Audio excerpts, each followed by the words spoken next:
Hey, all you good folks out there in the land of plenty. Hope you're having a fantastic one wherever you are in this beautiful place that we call home. It's Friday, January 23rd. Been a long week for me. Meant to post this a couple days ago, but I keep getting pulled away from the things I love most by the system. No, dealing with centralized server stack issues on the tech side of things. Complete nightmare trying to manage this stuff. It's gotten so complex and convoluted in terms of the technology that we all depend on for the classic internet. And of course, another reason why I'm going to continue to promote Chordal, because it solves a lot of those problems. The need for one to manage, for instance, hosting for your website, an application. This is kind of techie.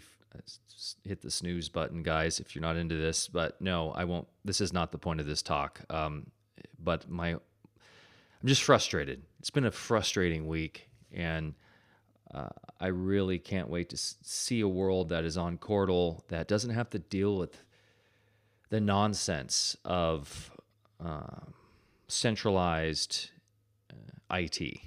We'll put it like that. There's a reason, though, why Apple works so well is because it's easy, right? It's an ecosystem that is very much plug and play.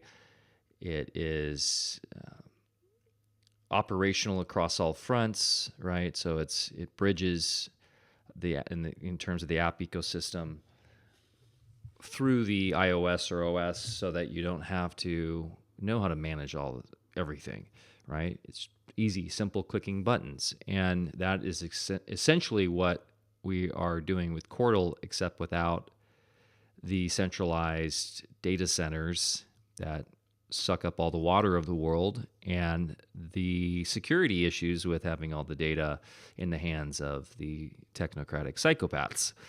So, yeah, it's a massive undertaking, but much needed in this world. And I cannot wait to just be playing in that, have all the apps, Q apps running, efficiently as more developers come in, so that we can host websites, applications, communication platforms, everything just totally distributed. So it's the collaborative community that is the network, that is the server farm, not actual massive data centers that are centralized and also require a hell of a lot of work to maintain and resources. So that's how nature works, right? There isn't a central feeding mechanism or watering mechanism in a forest. It's all distributed through the mycelium, through the sky above, through the air, through the elements, and that is what we're trying to mimic with a project like Chordal. But there's also, I posted earlier this week about Substack, this very centralized, privately owned publishing application that I'm using right now. Took a huge injection of capital from some pretty shady investment firms last summer that have all sorts of ties to the WEF and major financial institutions tied into the financial industrial complex. And this is one of the strategies used by what I'm going to talk about today, the psychopath class, through capitalization, financialization, to get shareholders into a company that is trying to be fair and honest and fill in a market need, that being uncensored information, in order to basically from the inside out take over and control, gaslight, shame, and censor those who are trying to speak out, those who are free thinkers, who are quote unquote awake, right? And yeah, that's a shame. So we've noticed a drop off through a sort of a could be a shadow banning type situation already happening on Substack since that injection of capital.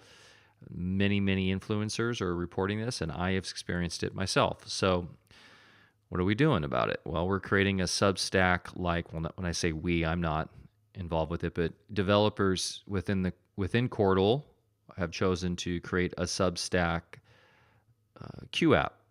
So it will mimic a lot of the functionality where you can publish articles, hopefully videos, I would assume, audio recordings like this, and have a subscriber base paying through court to support the publisher, to support the author or creator. So that's very exciting.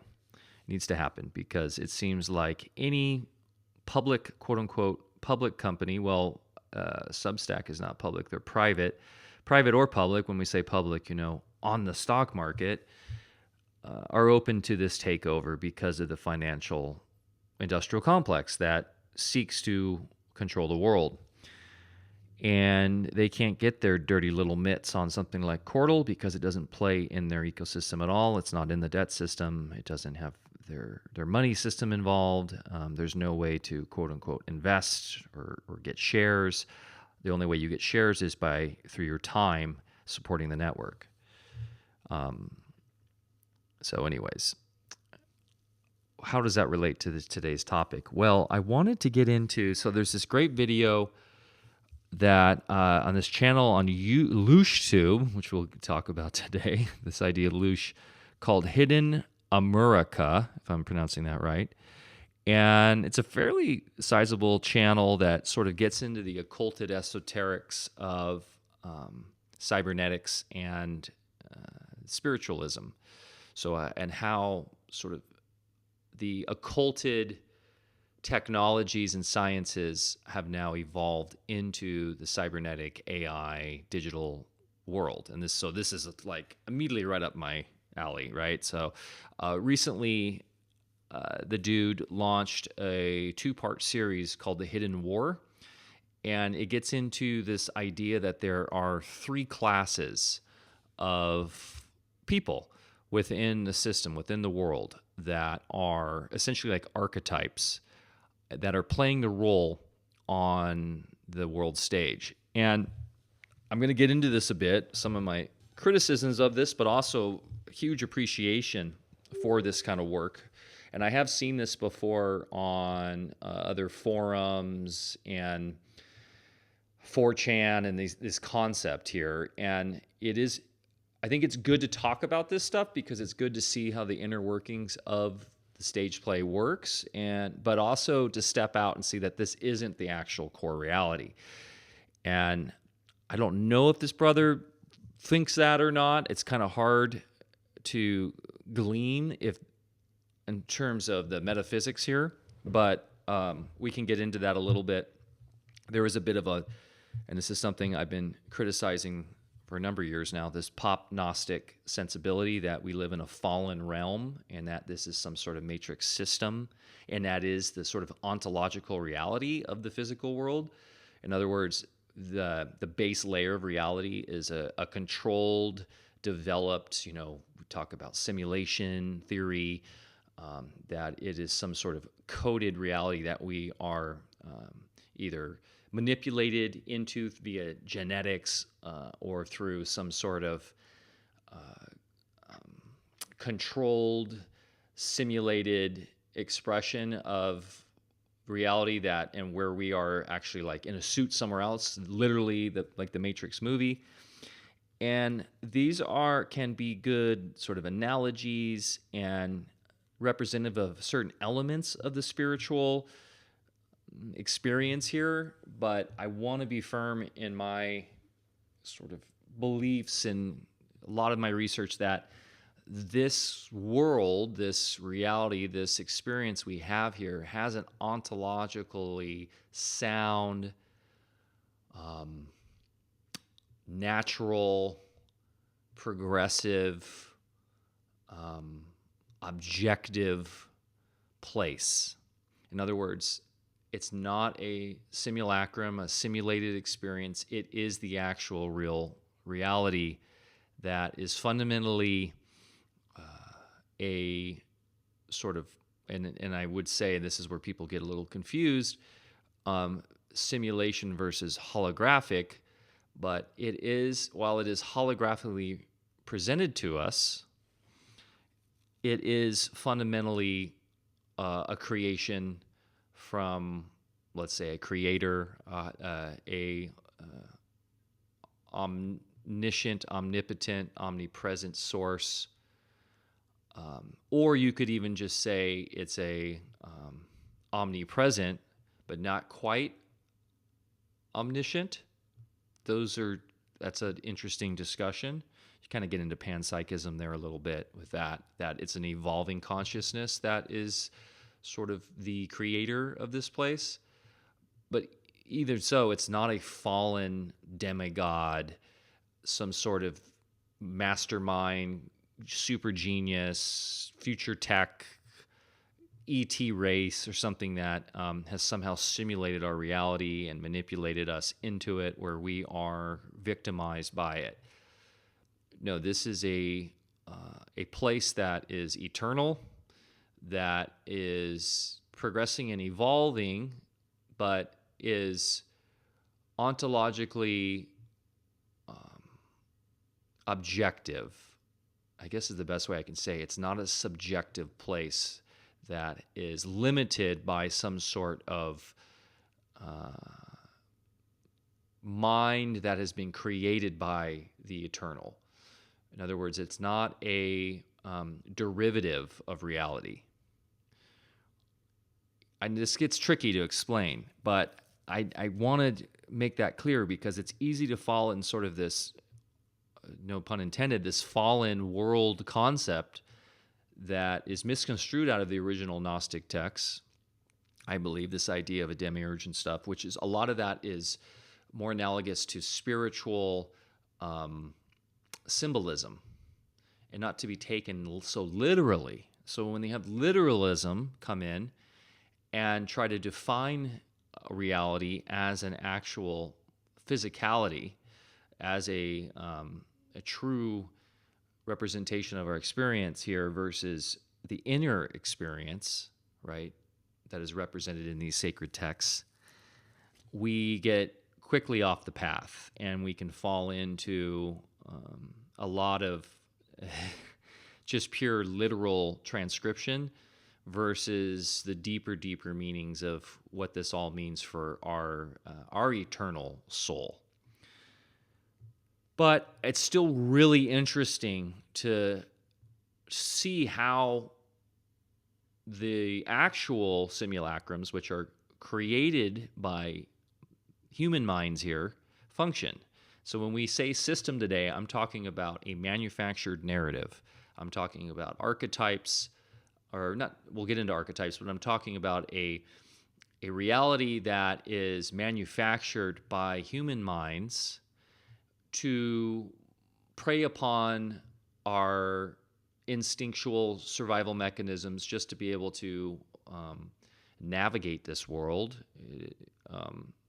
as in terms of the physicality of it, so that we can then have a spiritual gnosis and spiritual progression. But we have to be able to have the suit, the base operating system, if you will, to interact with it, so that we can then have the learning experiences, be tested, make the decisions through free will to then evolve and progress. But we can't get lost in the weeds here and see that is the core reality, that the system that is manufactured that is false in terms of the fallen reality, because it's unfortunately seems to be manufactured by a psychopathic class. That isn't the core reality, and we can step out of that. So we hear that the world is a stage, right? The world itself is not a stage. The world is natural. It's living. It's vital. It's evolving. It's dependent upon your free will. The narrative, the simulacrums, the simulated expressions of reality that we often get pulled into, those are theatrics, right? Those are stage plays, you could say. So it's not a stage, but these are narratives, these are plays, these are scripts, these are manufactured thought forms that are actually created by individual nodes here of consciousness that have souls that are via their free will choosing to try to do these things. And so it's not part of the inherent reality itself. The inherent reality itself is fully amenable to free will. And that means that you can decide to either play a part in these narratives, act a role, fall into an archetype, allow for your autonomic nervous system to go out of its normal operating procedures to actually run your life, which is what we affectionately call being a normie or asleep. Or you can choose to put the energy towards your greater mind, your greater faculties, which have to do with your true mastery of your feelings and desires and your intentionality of expressing your will to navigate the world outside of the stage plays. And that's a really important distinction, because we can, with this pop Gnosticism, we can fall into a victimhood mentality, this desperate sort of black-pilled mentality that we are trapped, that there's no way out, and that can get quite dire quickly. So this dude, it's really, I think it's fun to look at this stuff. What this dude, Hidden AmuraKa, I mean, this came out, I think, yesterday, and already has 11,000 views. It's been very popular. It does fall a bit into this trendy truther mentality of wanting to classify consciousness into groups, and I think we do need to be cautious around that. Now, he does say that these are sort of perpetuated by the system itself, and we're not born into these classes, and I really appreciate that, because I firmly agree. However, I do want to stress once again, this quote-unquote system is a manufactured reality. It is not a core part of the natural ecosystem that we exist in. This is man-made, not creator-made, if that makes sense. Okay, so within the system, it's a triad class, and it's kind of genius because, of course, I talk about triality all the time, that we inherently are triad in nature, and that we are the knower, thinker, and doer. It makes up our actual eternal self, and as that doer here in the body, experiencing the physical realm, we are driven by desires and feeling. And it's when we can balance the doer with the thinker and knower, which are on higher planes, that once again we can step out of the autonomic, just reactionary way of being and tap into true gnosis and progress towards higher way, or just more expanded, coherent ways of being. And this does come down to coherence in the end, of course. And so within, though, this schema, it's really kind of interesting to look at, because this does, I think, explain in a great way how this sort of manufactured reality works in this triad of classes, where you have at the quote-unquote top of the pyramid, you have the psychopaths, who are completely immoral and unemotional. They have, as a doer here, have completely cut off from their feelings, from that feminine side, if you will. Even though, ironically, many of them are females, not saying these are all males that are in this class, and they are completely unemotional, immoral, and just driven by their desire to control, and what we'll get into in a little bit is harvest Loosh, which is something I've talked about for years. I affectionately even call YouTube LooshTube because of it's sort of how it's designed. So you have the psychopaths, and then you have the second part of the triad are the normies, which is a triggering word, and I don't love it. It's just as bad as NPC, I think, because I think it sort of is. It allows us to put down those who, in a huge class of people that are way more complex than we give them credit. I mean, and I'm doing it right now. I'm saying they, right? But they are moral, and they're completely driven by their emotions. And so when I say moral, they because they're driven by their emotions, they have a false sense of morality often, and they are taken advantage of by the psychopaths to be sort of the maintenance crew of the system. So they maintain it all for the psychopaths. And then you have what they call the schizos. I don't really like that. I kind of just prefer like free thinkers or perceivers. And those are what you could consider a lot of us, right? Those who see through it all, that are moral, but have mastered the balance of the emotion and desire. And they are the outsiders that see through this. So within this triality, the psychopaths manipulate the normies to then maintain the system and put down and shame the schizos, as they call here. And so this is in a sort of circular system that is a war going on, if you will. And of course, as we get deeper into this, we'll see this in action everywhere we look. You have this sort of idea that these psychopaths are all about extracting the loosh, and just engineering this control grid. Now, where do these psychopaths come from? I actually prefer from the Percival heritage, who I talk about a lot, H.W. Percival. You look him up, Thinking in Destiny, if you're new to this channel. It's a phenomenal esoteric book.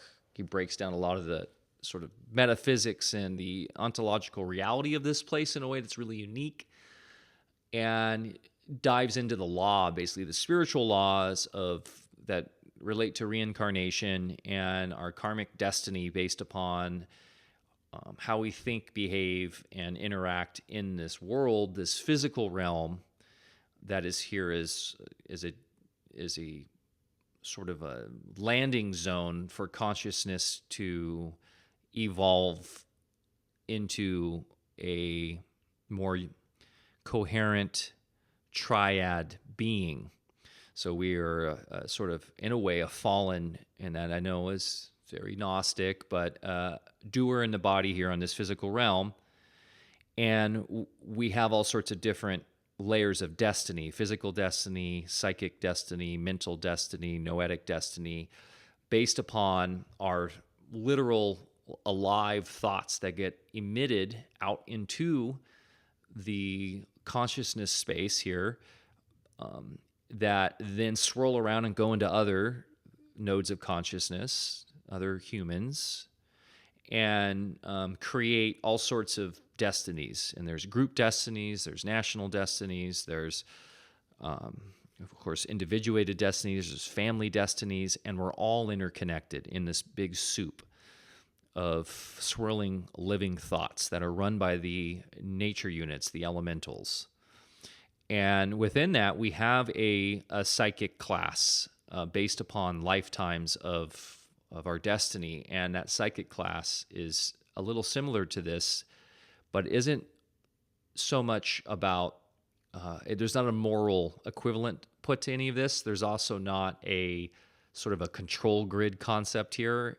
It just has to do with where you currently are. And of course, everybody's kind of blended between them, as Hidden AmuraKa explains here. Like, nobody's specifically at just 100% normie or 100% schizo. We kind of have a little bit of everything in us, but then you have a predominant characteristic, an archetype that runs your sort of the way you behave inside the script.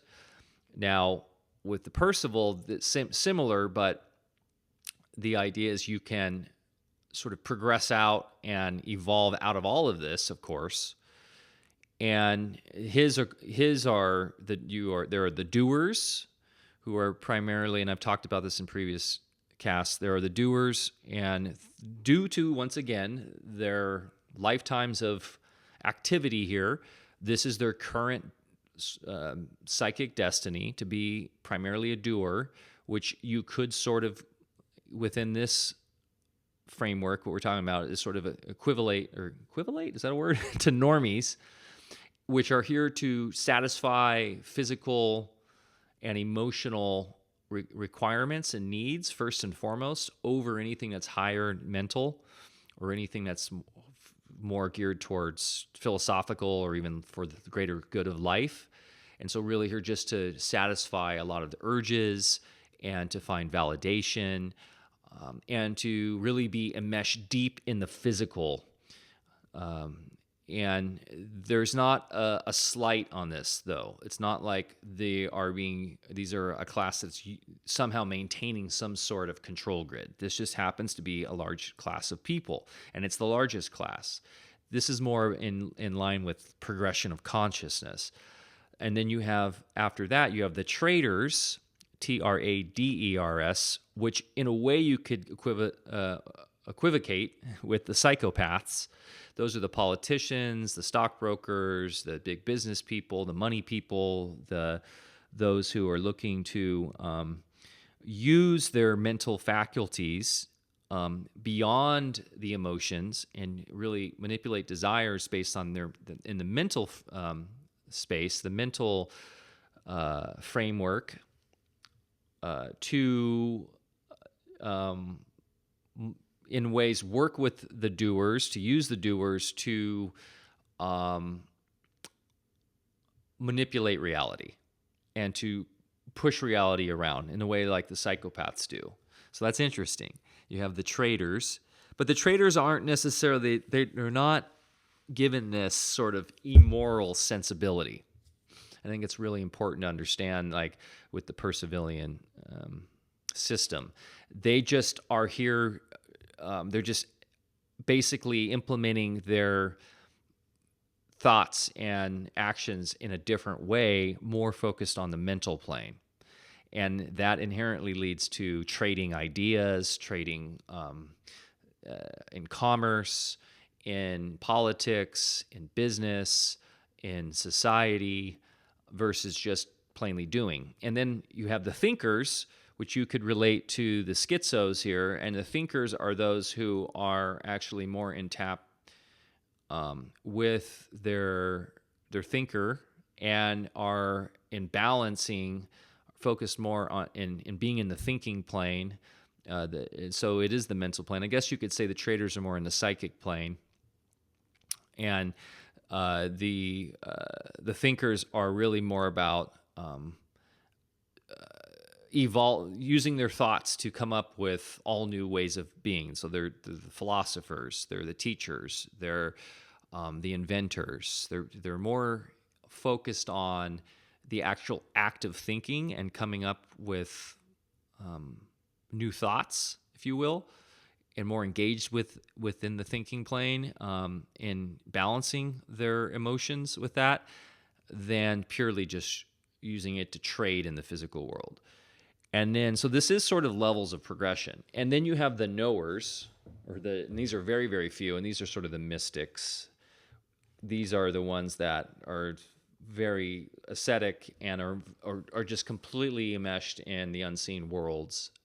And they're very few, and they are in the noetic plane. They are tapping into infinite, eternal truths and trying to bring those to the world in different ways, whether that just be through meditation and sort of using their thoughts to bring up the etheric energy of the world, if you will. You know, these are the great masters. These are the true spiritual leaders, etc. And within this framework, I guess they were also put it under the schizos. So, anyways, it's interesting. I found some parallels there. So yeah, but within this triad situation, once again, we're talking about mainly a system of control, not a progression of consciousness. And so once again, you've got the normie, the psychopath, and the schizo. So the normie's role is to enforce consensus reality, and really that's extremely important idea here. Is that within this narrative there is this idea of consensus outside in the conventional world. Consensus drives that narrative, and through the media, through politics, through commercialized systems, through schools, through all the industrial complexes, and those are the normies maintaining that. So they're outsourcing their thought to this authority structures, and then they are very much, their identity is based within the system itself. And so that psychopaths are exploiting them. So they're engineering that reality for extraction. So they actually use their intelligence without any conscience to control the puppet strings of the normies. And then if you have the pattern seer, right, the freer thinkers that have sort of broken out of that and are seeing through this, their role here is to break the reality by noticing the glitch. And so they have like an uncontrolled perception, insight, and into everything. And they use memes and symbols and, different forms of subversion to counter this system. And so the normie's job is to maintain, to shame them and keep them from sort of waking up more normies, right? And so you would say Neo was in the Matrix movie, and that whole renegade crew were the schizos. So within this framework, they talk about the fourth source, which is interesting, this Leviathan, which again is the system. And the system is the consensus reality. And this is once again how I started the talk, is like, we got to be careful about this, because are we anthropomorphizing this? We're saying this thing's conscious. We're saying it's like an entity. And maybe, this idea of egregores and stuff coming out of Jung, there's some truth that there is like a living consciousness that can come out of consensus thinking and create some sort of entity. But to say that's like, conflate that into a system of reality, I think is a big jump. I think that is that entity in itself is a conjunction of thought forms that can have some power, but it's not a system that's controlling it. So we have to be careful with our language here. But according to this idea, it has an operational logic. It's self-preserving. It's like a biological machine, and it optimizes for continuity, not truth. And it sustains those who feed it, deletes those who threaten it. So we hear about this in all these. There's all these analogies and symbolic representations and anagrams of this and everything in media and Hollywood, in video games. In sci-fi, this is a very popular idea right now, right? This is the Matrix. But we need to be cautious with giving this thing some sort of personality to itself, when, once again, according to framework that I see reality as, this is just sort of it's a manufactured narrative. And it's interesting because they go into this idea that there is, within the schizos, or this perception class, there's subtypes. And so this is, I think, very valuable, because this plays into sort of the archetypes, the tarot, right? And this is symbolic of spiritual. These archetypes are spiritual essences that we can fall into, or we can consciously choose to adapt or emit out of our relationship with the world. And so these don't necessarily have to be some sort of like fatalistic way of falling into being, but this is something we sort of fluidly transfer throughout the day. But in this, it's sort of like more concrete in that this is your personality, this is what you're doing, and your way of being, until you sort of wake up out of it. And how do you get there? Like they say, through trauma and through control, and the system drives you into this on purpose. And I would say it's more fluid. It's more based upon lifetimes of decision making and actions. And we can easily move through these in one day.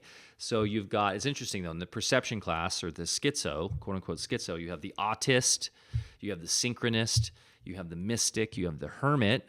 That's right out of the cards there in the tarot. You've got the magician, another tarot card, the hero, the analyst. And these all have different roles, right? Obviously, the autist coming to fame in the last few years. And we know many synchronists and mystics and hermits and all that. And so, but yeah, this is all true. Like, these are archetypes that exist, but it doesn't mean you have to fall into this class and that's your personality and that's your life. And then you've got, of course, you have like within the extraction class, the quote unquote psychopaths, you have subtypes of like the dark magician, which I talk about all the time. And this is a true thing. They use ritualized manipulation and symbolism and the psyops, and they're working from behind the scenes. And they are using the occulted science. And that is more like a role they're choosing to play. And many of them are brought up in bloodlines to do this. And so that has to do with just pure manipulation, pure control. And that's a real reality.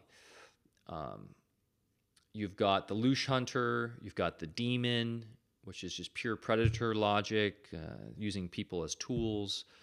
And then of course you got the archon, pure Gnosticism here, which is they're the managers of the false reality layers and institutions. So false reality layers. That's very true. These are overlays, right? So once again, I agree with a lot of stuff on this video. I think there's just a lot of good stuff, and I do recommend watching it. And so this is a weapon system created that he goes into, and one of the main tactics is normie shaming, and this idea that the normie class is used to shame those who are the free thinkers, and we see it constantly, right? And it's been weaponized to the point through digital systems that it's automated now, and we've seen that with literally the people that are out protesting with their protest signs saying shame. Shame. And they use a multiplication factor. They don't actually like to debate. It's sort of like swarming, to use numbers over, quantity over quality. And there's this was one of the most interesting things in this video, was this idea of the Mr. Smith effect, or like the Agent Smith effect, which is right out of Matrix, right? Where in that movie, the Agent Smith, which is working directly in conjunction with the system, so you could call him a psychopath, or a tool of the psychopath, is able to jump into any of the NPCs, right, and then control them. And so there's this analogous comparison to when you see the normies kind of running on a script. And I hate saying normies, but people that are currently allowing their autonomic nervous system to take over. They aren't stepping out into their true power. They are being weaponized because of their current state of consciousness. And it is crazy. It is like a bunch of agents have jumped into them. And you see it with like what's going on in Minneapolis right now. You see it what's going on even in like hardcore religious people, and that could be a whole different entity jumping into them. But Yeah, so this Mr. Smith concept, this Agent Smith concept, it does seem very real at times, right? And so I did find that interesting, and it's like an archetype. Mr. Smith shows up as an inner guardian when an inner truth is so vast that it threatens to destabilize the current ego structure. And I think that's a good way of putting it. It is like an egoic creation, right? So the agent serves a purpose to prevent you from completely collapsing from the intensity and life-changing effects of truth. However, he must be recognized and acknowledged if we are to overcome him. And so we have like this inner Neo. The individuation thus requires the death of Agent Smith. But paradoxically, Neo's final act is to embrace and integrate him. Only by surrender through like an ego death does the polarity dissolve and the matrix reset. This is one of the slides from this video. And so yeah, it all is very interesting. And with this Mr. Smith effect, it is like an attack strategy of gaslighting, right, and shaming to protect the consensus reality. And so these are great analogies to look at this and what's going on, and to step out of that, if you're behaving in that way, to look in the mirror and realize, whoa, I am running like an autonomic program right now. I'm emotionally driven. It's feeling like an existential crisis. There's a moral panic around it.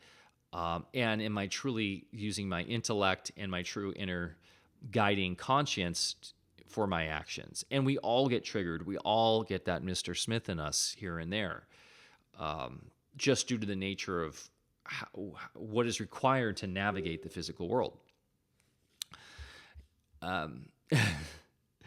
Yeah, so in the end, like I said briefly, this does come down to loosh harvesting. And this is a totally a real thing, guys. And this is something that's so important to understand, because this is a major function of this reality, is the emotional energetics of what drives us, how we operate, and how we interconnect with each other.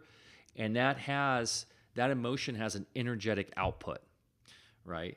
And that is directly related to, when harvested, can create power and even a currency. And so there is sort of like an esoteric sense to this, right? Loosh is sort of this extraction of this emotional energy. But, it's like a psycho-emotional output, right? When we're not in control of our will force, and we are running through autonomic programs for survival, and we just let that out as these. And if you get into Percival, these are like living, energetic pieces of nature. Then these sort of dark magicians and these psychopaths who have just given up all morality and are totally lacking the emotion, they're like the Pac-Man eating those up. One, they require it, I think, to keep going because they've cut themselves off from that energy. So it's not just for power, it's for survival, right? And I think if we could turn this around and stop emitting so much loosh, they would starve to death and then have to change and fall back into grace and really repent. But this is also translated, if you're having a hard time understanding loosh in this more esoteric, ethereal concept, this idea that loosh is really this like loosh hunting that's going on is the metabolic engine of psychopathy, which is a quote I got from this video, which I love. And this idea that loosh hunting is the extraction of emotional energy from human systems, whether it be fear, rage, shame, desire, humiliation, worship, despair. These psychopaths don't merely seek the power, right? People often ask, like, what is their goal? They're not, through the loosh hunting, they're seeking reaction. That's the key.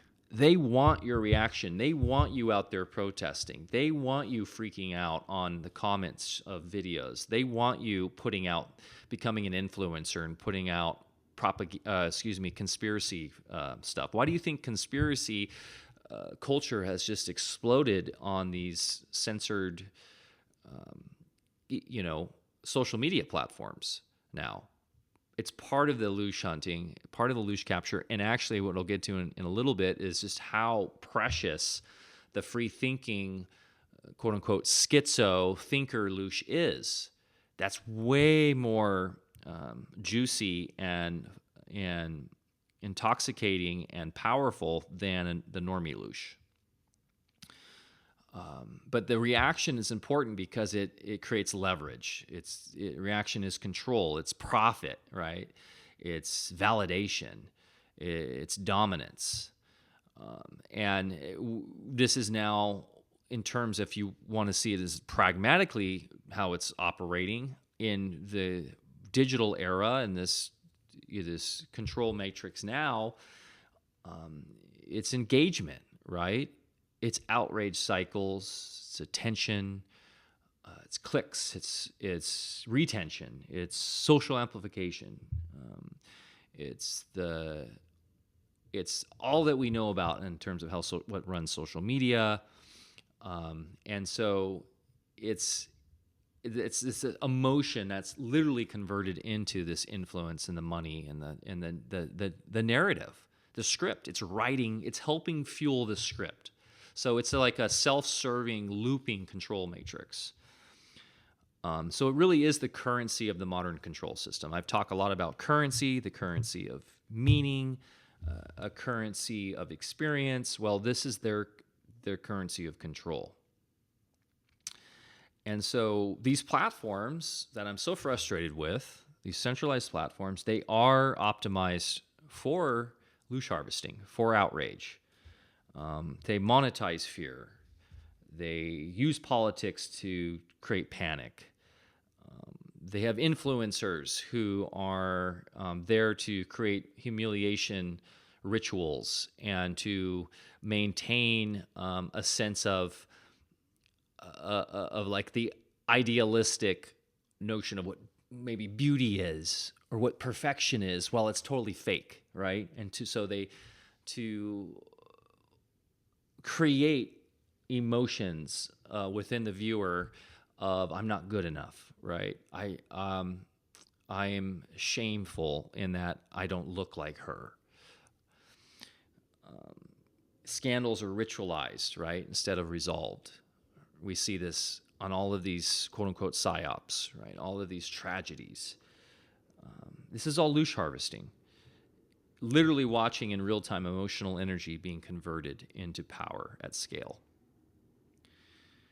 So they use the quote-unquote normie class to perpetuate this, those at the top of the pyramid.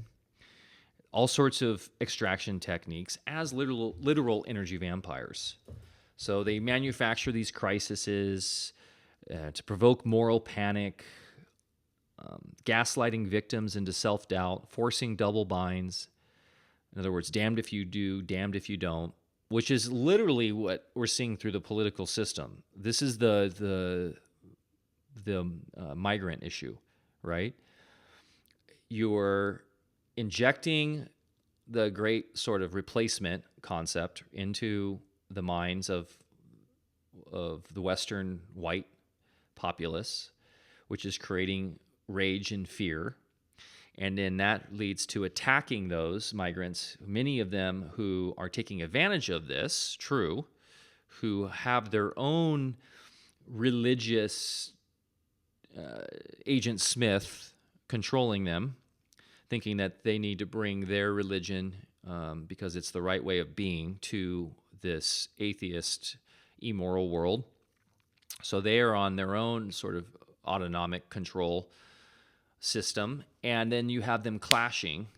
So either side you take, it's a no-win situation. So you're either going to have hate at the migrant coming in, and that's going to create conflict, or you're going to be the soft-hearted normie who says we need to welcome them all in, so then your complete society breaks down and the control grid gets stronger.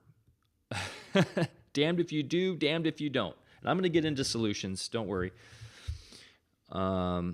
So yeah, then within that, you've got all sorts of psyops, and you've got cancellation campaigns, and all sorts of rage bait, outrage porn, literal porn, right? Too, all the sexualization of children. You've got all these trauma cycles that never resolve because they don't want solutions. They need that cycle going and going. And so this is basically what's going on here in this control grid. It's all about sustained emotional output. So how do you end the loop? You need, well, as this video says, resolution and knowledge of it first to call it out as it is. But then I'm going to get into sort of transmuting it all. How do you transmute this? Because if you are even ingesting, and I fall into the trap all the time on Instagram, just, when I'm taking 10 minutes break from something, I stupidly go to check my Instagram messages and I get pulled into the stupid swiping for 10 minutes, and also I'm in some sort of extraction algorithm that's leading me down some like dark rabbit hole around the migrant issue, and then also now I'm watching some quote-unquote patriot getting stabbed by a group of Muslims in Minneapolis, and then I get enraged by it.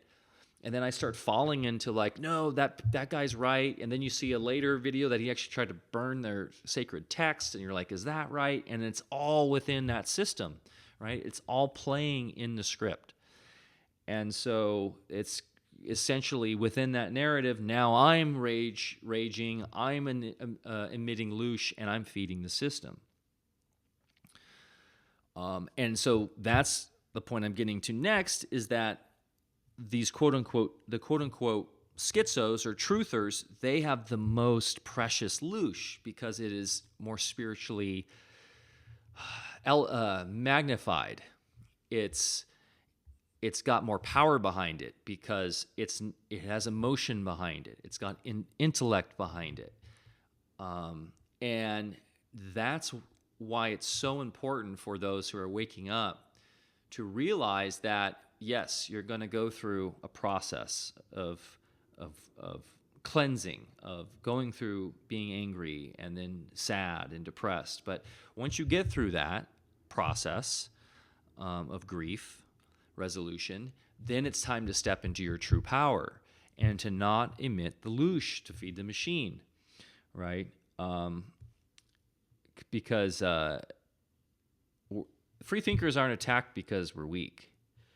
We're attacked because we are dangerous to the false reality, right? We notice the contradictions. We notice all of the sort of machinations of the psychopaths. We break the illusions. We destabilize the narratives. We resist the gaslighting. We laugh in the face of the system. And that's what makes us so powerful. And of course, with power wants power. So it's going to try to harvest us even more, especially when the silencing fails. And a destabilized free thinker produces a lot of despair, right? The black-pilled truther. And humiliation and martyr Loosh. That is the big one. Like this idea that I got to save the world, right? The martyr is a big, big one. And this sort of like demoralized Loosh. And so it's important that we start to organize better. And it's hard to organize because the system's set up to destabilize and to isolate those who are free thinkers from the very early age and forced into survival mode to go back into autonomic expressions of reality and then fall back into the normie class. And this is where the dark magicians come into play, because the dark magicians understand the esoteric. They understand the awakening process, but they have given up their connection to those emotional faculties. They can't generate Loosh. And so every time that there is an increase in coherence within someone who is waking up, they're guaranteed in your life you will be challenged. If you get a dark magician tapping into you, they're going to hit you with scandals, cancellation, some sort of personal emergency, betrayal, some sort of crisis. And the ability to transcend that, transmute that, and move past that is part of the actual spiritual progression. And there is this facet of this reality that evil exists. And this evil has to do with being anti-life, right? It's to live backwards, right? It's a disconnection from the progression, the energetic of consciousness progression. And so those quote unquote psychopaths, or those evildoers, they're actually pathetic, because they have completely cut themselves off from their true power and their ability to actually move beyond the machinations of this system. They are the slaves to their own system. And so it's really important to understand that, because then we can see through their weak attempts through mimetics and initiating trauma and hypnosis and narrative framing and setting out emotional triggers and all this stuff to try to farm our Loosh. They are constantly turning the truth of this reality into some sort of theater. And the world is not a stage. They are creating stage plays. And I'd prefer to be in the real hero's journey, grounded in nature, feeling the vitality of the physical world around me through my own decisions, being tapped into my true inner reality, and understanding truly how perception even works, because this is about perception. And of course, the scientism class has done everything in their power to physicalize and to using reductionism and materialism to make us believe that perception is purely some sort of artifact of our brain, and that all of our perceptions are in sense and just everything's sense-based, and our memories and everything are inside certain elements of our brain. And this is why I'm literally reading Matter and Memory and loving Bergson, because from a very scientific, grounded, philosophical standpoint, and through this idea of the holographic, we can, by asking very sound philosophical questions, come to the understanding that actually the way that we operate here is not so reductionist. It's not some just sort of base level animal. We are actually this divine, amazing instrument of the holography here that is very much contingent upon our own inner psychic realm of memory, and how we basically choose to interact with the world is what defines a lot of our perception. So we have a free will around that. We are not just a victim to our senses. I'm going to get deeper into the more core philosophical proofs of that. I mean, and Bergson wrote this 130 years ago, but there's been a lot of others who have stepped in on newer, taking newer studies and things in terms of how the brain works, and related to memory, and related to the neurology and the neuromechanics of our body, to show that even the modern idea of how we think, where our thoughts come from, how memory works, how that's all ass backwards. But it is designed by the system, right, this narrative, to keep us within a limited framework and to be completely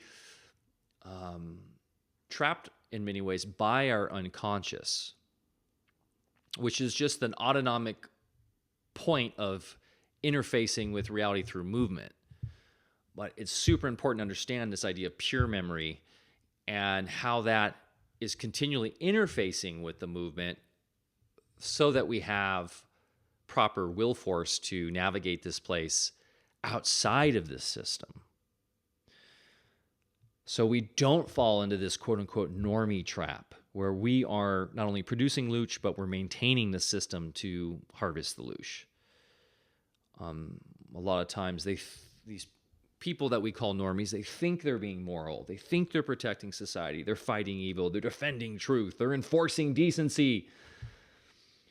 But functionally, they are, this is great. This is right from this video. They are outrage distributors, humiliation amplifiers, cancellation engines, mob infrastructure, trauma spreaders, and amplifiers. They don't harvest loosh, they multiply it. This turns into the feedback loop of hell. Psychopaths provoke chaos, normies amplify outrage, and then the schizos destabilize it. And so then you get this loosh output that spikes. And then the algorithms reward the spike. Power consolidates upwards, incentives lock in, and then this repeats at higher intensity.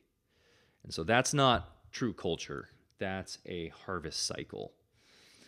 And this is accelerating now. Loose harvesting is accelerating because, while it used to be slower in the old times, and I think that's why I so love reading these old books,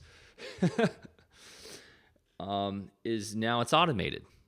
So with social media, 24/7 news, these algorithmic feeds, the outrage economics, the attention traps, these manipulated markets, the surveillance capitalism, all the games being played in this sort of AI-generated art that's not truly coming from a place of beauty. All of that is to essentially automate the extraction engine. And because when we see that art, we have despair at times, right? The whole AI thing, a lot is just building despair. The politics are never going to resolve, guys. The humiliation will be constant. Trauma is normalized, and cruelty is made viral. We see it in all of these viral videos of people beating each other in the subways of New York. And peace feels impossible because the feed must be fed. And so then the normies keep shaming, and the wars never end. And so it's all about feeding itself. But it is, in the end, the snake eating its own tail, once again. And so what is the solution? Well, the solution is transmuting this all. It's transmuting back into the real world, right? It's about transmuting through love, through humor. I mean, that's one of the greatest tools. Kindness, compassion, creativity. Once again, it's a way of being, not just doing. Literally what the Christ taught us, right? Be in the world, not of it. And so this transmutation process is the true awakening. Those quote-unquote schizos, and maybe it is a fitting word because they aren't truly awake. They're the loosh. They're the part of the loosh machine. The truly awake are not the black-pilled truther on YouTube talking about the latest conspiracies around the migration issue or the WEF or Trump versus the Zionists versus the conservatives or whatever. I mean, like the whole Jew thing. This is what drives me crazy. It's all the Jews, the Jews, the Jews. That is an operation to harvest loosh. The Jews are a class of people that have been manipulated and used through their religious idolatry and belief system to manipulate the loosh machine. And I'm not saying all Jews, but I'm in the same way Muslims are, in the same way Catholics are. I've been reading Project Gladio over the last few weeks, and I mean, talk about insanity, right? That the Catholic Church is just doing heinous things, working directly with fascists to supposedly defeat the communists. There you go. It's a false dialectic. They use the dialectic to keep you in a win and no-win situation. So we must transcend it all. We must step out of it into coherence, into our own power, and transmute it through love and beauty and humor and compassion and forgiveness. But that doesn't mean we fall into weakness and into giving in to this system.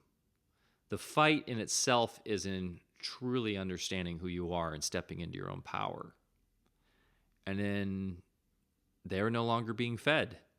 They will starve to death, and then they will be forced, because these psychopaths are an infinite consciousness just like us. They'll be forced to repent and change. And we'll go through probably a number of lifetimes of suffering, but then can come out on the other end. And that's really what we need to do. So it's not about fighting the psychopaths. It's about exiting and stop feeding them. Leading your life by an example.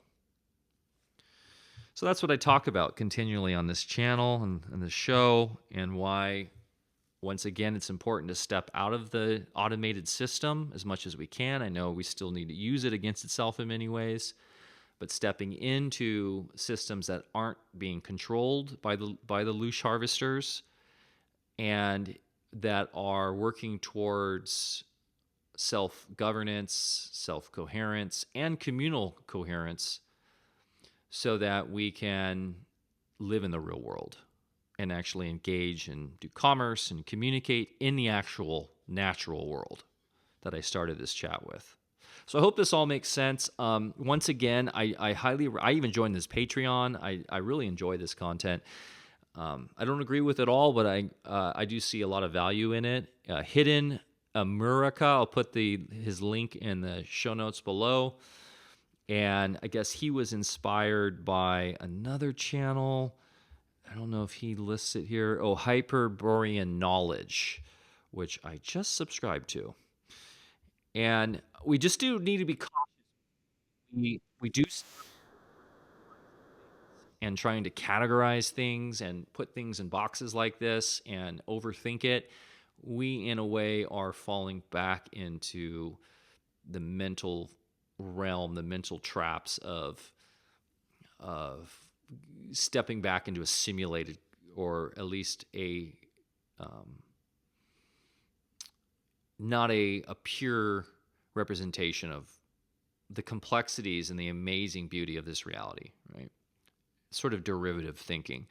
But I do think there's a lot of power in understanding archetypes, symbolic nature of reality, and how we can fall into autonomic programs all the time. This is a known thing. This is how mind control works. And so this is good to know this stuff. Okay, I hope this was interesting, entertaining, hopefully. And I will be back to talk about more fun stuff soon. Okay, love you guys. Have a great weekend. For all those in 75% of the United States that have this large storm coming, I hope a lot of it's hype and hyperbolic, as it usually is. But it does seem like, because it's funny, it's usually like the big weather events aren't promoted, like the surprise Helenes and these fires and stuff that just come out of nowhere and destroy places. But the ones that are super hyped tend to not be as big of a deal. But who knows? This could be a really big storm that's coming. And so I wish you guys warm tidings. Buckle down and get through this and be safe and be smart. And we'll see you on the other side. Peace.